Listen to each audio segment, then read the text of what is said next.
आज स्नान पूर्णिमा के अवसर पर भगवान जगन्नाथ की स्नान यात्रा निकाली गई। वहीं भगवान जगन्नाथ, बलभद्र और सुभद्रा का पवित्र स्नान भी करवाया गया।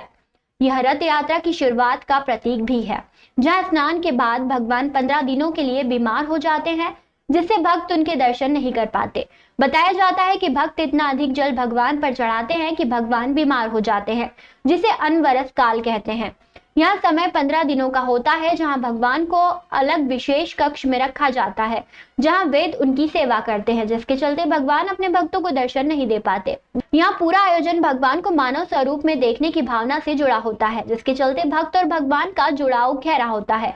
इस्कॉन मंदिर के पीआरओ पंडित राघव दास ने बताया कि आज सुबह से ही भक्त बड़ी संख्या में भगवान का अभिषेक करने पहुंच रहे हैं।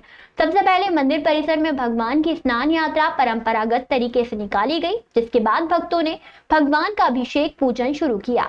आज भगवान बीमार होकर अपने कक्ष में उपचार लेकर विश्राम करेंगे, जहां 15 दिनों के बाद वे अपने भक्तों को दर्शन देंगे।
भगवान जगन्नाथ जी का अभिषेक होता है, स्नान यात्रा बोलते हैं। आज के दिन स्नान होता है और आज से वो बीमार पड़ जाएंगे। इतने सब भक्त लोग स्नान कराएंगे उनको, तो आज वो बीमार पड़ जाएंगे और फिर 26 तारीख को वो दर्शन देंगे। 27 को जगन्नाथ रथ यात्रा निकालेंगे। स्नान यात्रा है, यह एक परंपरा का अनुपालन है जो हमारे यहाँ पर सतयुग से चला आ रहा है। सतयुग था जब भगवान का रूप का दर्शन नहीं होता था, उनको ध्यान के माध्यम से प्राप्त किया जाता था। लेकिन उज्जैन के महाराजा इंद्रद्युम्न की उत्कट लालसा से प्रसन्न होकर भगवान ने उनको दारु ब्रह्म यानी लकड़ी के विग्रह के रूप में दर्शन दिया।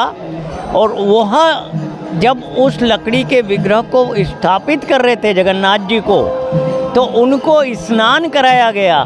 चूँकि पहली बार उनका दर्शन हुआ था तो लोगों ने आनंद अतिरेक में बहुत स्नान कराया।